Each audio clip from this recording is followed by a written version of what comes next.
Hey everyone, welcome back to my YouTube channel.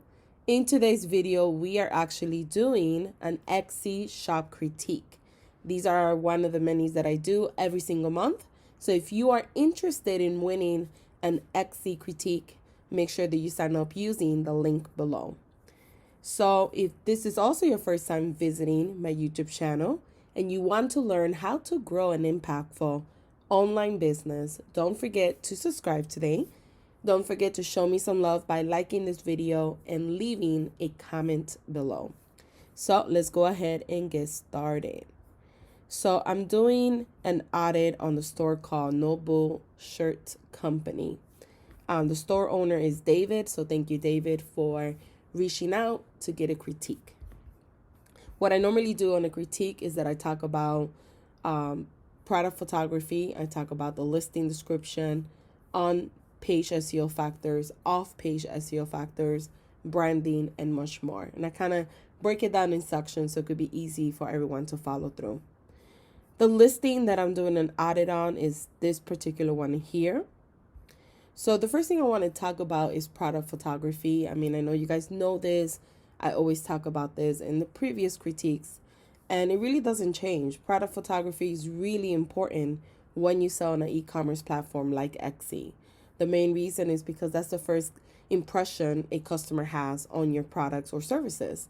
So you have to make sure that you have a photography or a photo that illustrates exactly what you're selling. There shouldn't be no confusion on what exactly they're buying. It should be clear. It shouldn't be no distraction. They should be able to read whatever fine print or the print of the actual mug. And the reason why I picked this one is because at first glance, this is what people see in the search results in the Etsy feed. And it's really hard to read what exactly it says. And this is what people see in the feed, as you can see. Unless they click on the actual photo to learn more about the product, then they'll be able to go ahead and read a little bit more or zoom in. However, this is what they're looking at first glance, and it's really hard to read. So my first suggestion was to make sure that one, your photo is cropped in a complementary way. The available in 11 ounce and 15 ounce is getting cut off. So making sure your photo is cropped in a complementary way. Making sure that your text is visible, that people could see it at first glance. And making sure that there's a true, people know what exactly they're getting, that they shouldn't feel confused. So just keeping that in mind. Great job for adding additional photos of your product. What I would do is add additional photos of how you brand it, how you mail it out, the shipping process. People like to see that, especially if they're buying this as a gift. If they see that you're packaging it really beautiful in a box, they might end up buying it from you because they're giving it to someone else. They're buying it for someone else. So therefore, making sure that you include those additional photos. I would even have a picture with a call to action telling customers, click below to learn more about this snow horse mug or whatever you want to call it, right? But, telling the customer what to do next. Keep in mind that call to actions are really important when you sell on an e-commerce platform because you're not physically there greeting the customer. So the way that you tell the customer what to do next is by adding call to actions. And call to actions is just telling the customer, hey, click below to learn more, or oh, click here to view matching items, or click here to learn more about this mug. Whatever call to action you want to add, as long as you add it, because what you want to do is increase your click-through rate. The longer the customer stays in your store, shops around your store, engages with your brand, the higher the probability of them going ahead and buying from you. And that's the purpose of adding call to actions. And you could do so in your listing description. You could also do so in the actual photo. But I would suggest adding a couple more photos, packaging, branding, call to actions, and then making sure that your photos are cropped in a complementary way, that the text is not getting cut off, and people could exactly see what they're getting and what the mug actually says versus having, glancing at it and not really knowing what it is, and then they keep browsing to your competitors. So just keep that in mind. The second thing I want to talk about is your title and listing description. I think you've done a really great job with your title. having a short description of what you sell with your main keyword in the beginning. That's how Etsy wants it. All of my titles have like stuffing keywords. That's the old school way. And I've been changing my bigger store that has over 10,000 listings, and it is a hassle to have to change so many listings, especially because every listing is different, so I have to do them manually. But you've done a really good job here because they do want, something short, simple. Also, if you put all those additional keywords, they do get truncated in the search results, so no one's really seeing them. And this is what people see in the search results. So to appreciate and then it gets cut off. So if you have a whole bunch of other keywords, people are really not going to see it. So just keep that in mind. Plus, it's not compliance with what Etsy wants. So good job there. One thing that you have to keep in mind is optimizing your listing for SEO. So you're not doing that at the current moment. So just making sure that the keywords that you picked for this particular listing, you have included them in your listing description. This is going to give you an SEO boost. It's going to tell the algorithm anytime somebody types in those keywords, the algorithm is going to take notice that you have these keywords in your actual listing. So having your listing optimized for those keywords are very, very important, especially your main keyword. So your main keyword should be included in your title, also in the first 150 characters, which is your meta description, should be included in there as well. So right now in your meta description, you did a good job because at least you have some sort of meta description. This is what people see when they Google you. So this is what people see in Google. Do you love horses? This beautiful high quality mug is perfect for any horse lover. It's perfect for a cup of coffee or hot cocoa and a cold day. I think that's really good because a lot of people don't really know that this is pulled into the meta description when somebody Googles your product or they find you in other large search engines. So you've done a really good job. I think that the only thing you need to make sure you include is your main keyword. Your main keyword needs to be also in your meta description as well. And that's just an SEO on-page SEO factor. But other than that, you have done a really good job with that. I think the only thing that you're missing is writing a longer description.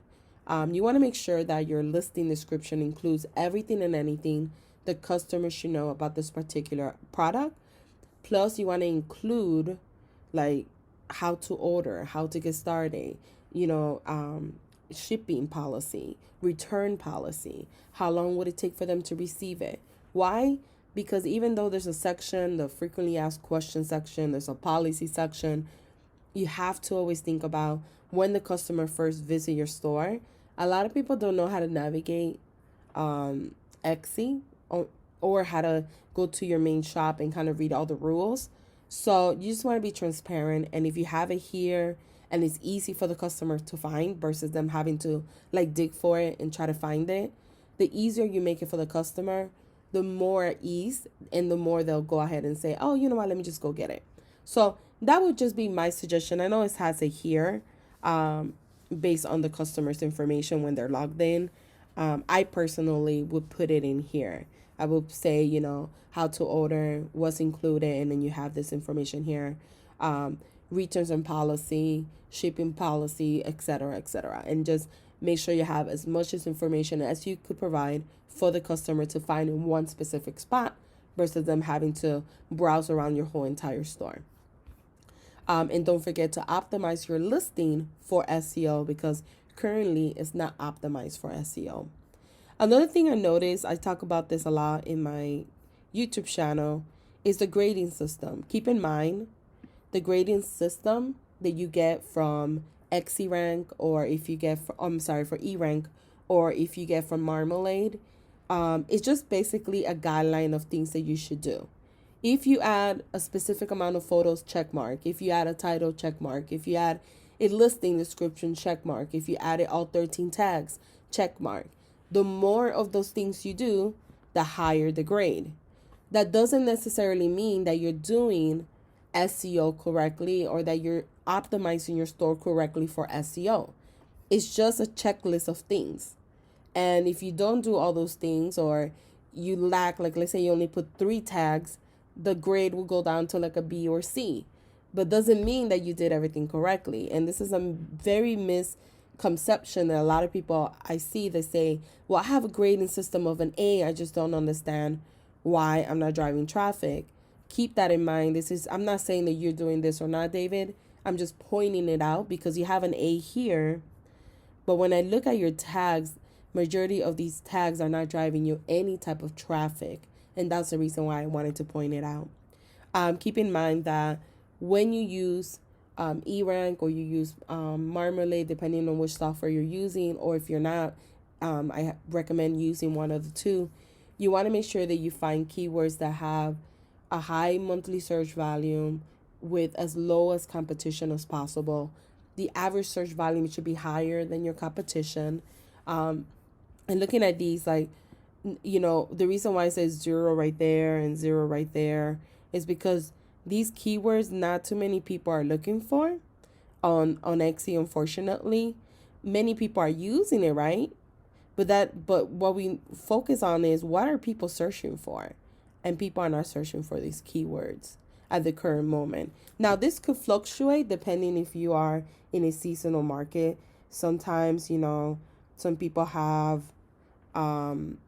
keywords like wedding, right? Like I know for me, wedding season starts anywhere from like March all the way to like end of August. And after that, when I do research my keywords, they go down drastically. And then for the peak months, they're like extremely high, like how many monthly search volume. So if you notice that, then that's normal. But as of right now, it just shows that these keywords, no one's really searching for. So you will need to go back and redo your SEO for sure. What you want to focus on is doing keyword brainstorming. And basically what I tell people is just sit down, look at your product, whatever you sell. In your situation, it's a mug. And sit down and really think about if somebody was searching for this particular product, how would they search for it in the search results, right? Would they put blue mug? Probably. That's a good guess, rodeo mug. Yeah, that's a good guess. So you have some good guesses. And you kind of do that. You write down all the keywords that you think these potential customers will search for your particular product. And then once you do that, then you do keyword research and you start finding out if those keywords would work. If not, it will give you additional keywords that people are currently searching for. And you would do that with this tool. It's called Keyword Explorer. So you put in every keyword that you came up with and it will spit out another 100 keywords that people are searching for or people are using on their listings. And then you could kind of compare and start finding keywords that got some type of traction. This is a good one here. The only disadvantage of Coffee Cup is that there's too many people using it. So if we go to Etsy right now, see it says it has over 50,000 competition. There's over 395,000 people using that keyword. So you're competing with that many people. So ranking organically is going to be very difficult for you. And if you were to do like an Etsy ad, your cost per click, even though we can't see it no more, because you're using a keyword that's very competitive, your cost per click will be very, very high. So just keep that in mind that whenever you use a keyword that's very competitive, you're always going to pay more per click. So definitely we'll have to go back and redo your keywords, go back to your listing, optimize your listing description with your keywords, optimize your title with your keyword, your main keyword. The main keyword also goes in your meta description. But great job, because I think a lot of your keywords weren't very generic. I've seen before people would use like house, and you didn't do that. So you done a good job. It's just working your SEO a little bit more. It takes some time to kind of get used to it in the beginning. A lot of times also, to be quite honest, when you do SEO for any type of store, sometimes it gets really, really hard to find keywords that you could potentially rank for, especially if you're in a saturated market like yourself. And when you are in a saturated market, you're really going to have to depend on bringing traffic, additional traffic, and not put all your eggs in Etsy only, not depend just on Etsy, because if Etsy is saturated in the space that you're selling, then you need to bring your own traffic from Pinterest, Facebook ads, or whatever it is, right? Newsletter, email, blogging, out, being on magazines, press, etc. But you will need to do that as well to kind of get the ball rolling and getting some traction and getting the sales that you deserve. Um, so I would recommend doing that as well. Bringing traffic from other destinations besides just Etsy. Great job for having as many products as you do, for being a new starter on Etsy. I think that's really good, actually. I will add additional products every single month just to kind of keep it fresh, because Etsy does like stores that keep adding and renewing products. You don't necessarily have to go crazy, but just making sure that every month, at least, I would say at least 5 per month, the minimum, if you can't do that many, just to kind of keep everything fresh. Your store, from looking at it, you do have a banner, you do have your logo. So that's good. What I normally like to do is that what I recommend is to have maybe your products appear like your best sellers. You could do kind of something like that to feature your products. Another thing is branding, making sure that all your photos are cohesive with one another. What you ultimately want is that if somebody saw this picture here and this one here and that one here and this one here in the search results, you want them to recognize you as a brand and say, oh, that's from Noble Shirt Company. That's ultimately how you build a brand. People start recognizing you. And once you build that brand, this particular shirt that you sell for $19, you could sell for $49, and people will pay for it because they're paying for, you could charge premium prices because people are paying for the brand, not so much the quality of the shirt, even though I'm sure it's great quality, but they're paying more for premium brand. So I'll give you an example on that. When you go to Starbucks, you are willing to pay, if you throw in a couple espresso shots, $8 for a cup of coffee because you're paying for the brand. But if you go to the corner store, to the pop diner that you've never heard of before, you would not pay $8 there for a coffee, right? Because you're paying, even though coffee is coffee, but you're paying for the brand, and that's why you're willing to pay more at Starbucks. It's kind of the same thing with your own business. So you have to start thinking about branding.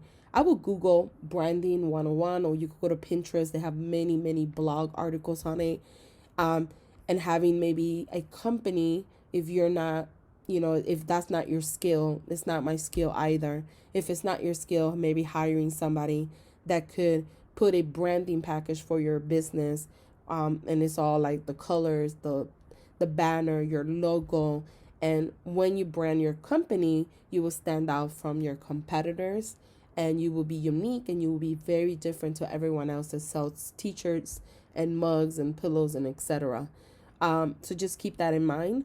Also try to keep focus on a particular niche, see how that does, and then you grow your brand bigger. That's what I always suggest, versus starting with too many items, because a lot of people feel they have to put a lot of different stuff on their store in order to sell.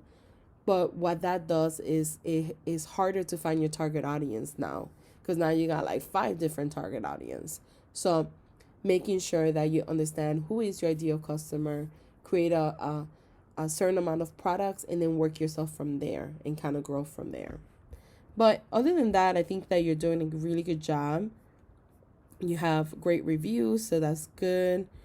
I would add a photo in your About Me. Keep in mind, your About Me is the place that you impress people. Is a place that you talk about why you started your shop, which you have, which is really, really great. What you plan to do once your shop starts to grow. This is beautiful. What I would do is also add any, social media links here. I know you have them here, but you could add them here as well. And this is where people, press, and people that might want to feature you in the magazine, this is where they go. So this is really important to have a well thought, right, About Me page. But you did one, and you've done a really good job. So great job on that. So yeah, great job on everything else. I think my biggest takeaway by looking at your store and taking like a quick glance is SEO. Definitely have to work on that. Making sure you're targeting the right customers, making sure that you're optimizing your store for SEO the correct way, and branding. Those are my takeaways. Guys, if you have any questions about anything that I said on this critique, make sure that you guys leave it in the comment section below. And thank you, David, again for allowing me to do a critique of your beautiful shop.